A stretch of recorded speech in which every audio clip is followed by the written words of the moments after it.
Good morning.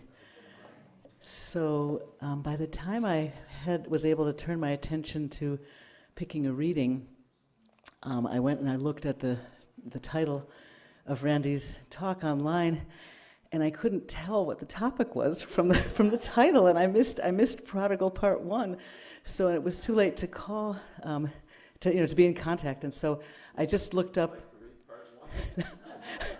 So it led me to look up the story of the prodigal son, which I realized I didn't know, and not knowing the actual topic, I just sort of extracted the thread of forgiveness and the art of the possible. So two different readings, what we can do and what we can't.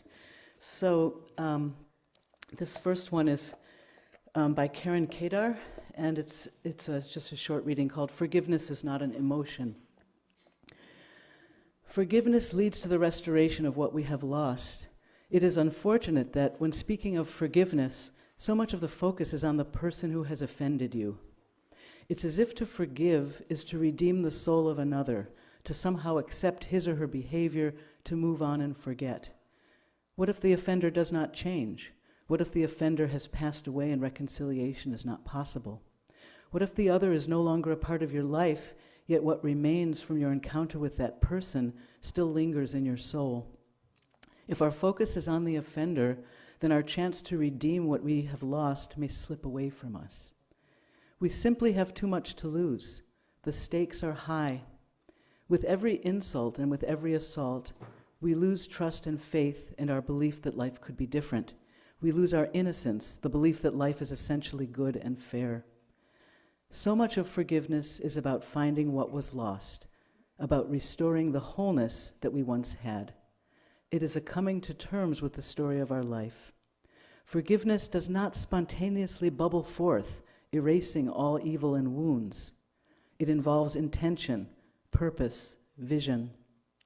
It is a path to be discovered, an expectation that there's another side to the pain and diminishment that we have suffered. Forgiveness is a spiritual state, a way of being in the world that is sustainable with work and practice. Forgiveness can be about the other, but not necessarily. It can be about reconciling with whoever it has offended you, but not necessarily. It is always about finding what you have lost, restoring a sense of wholeness, redeeming your inner light. It is always about an internal process of loss and acceptance, pain and understanding, anger and blessings, love and faith regained. Thank you. The second reading is by Mary Oliver, and this is a poem that's familiar to me, and many of you may be familiar with it as well. It's called The Journey.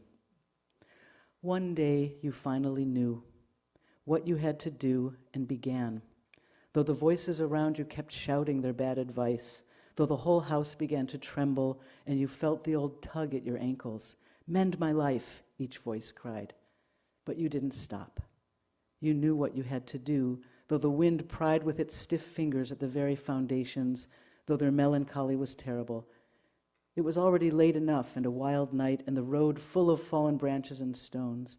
But little by little, as you left their voices behind, the stars began to burn through the sheets of clouds, and there was a new voice, which you slowly recognized as your own, that kept you company as you strode deeper and deeper into the world, determined to do the only thing you could do, determined to save the only life you could save.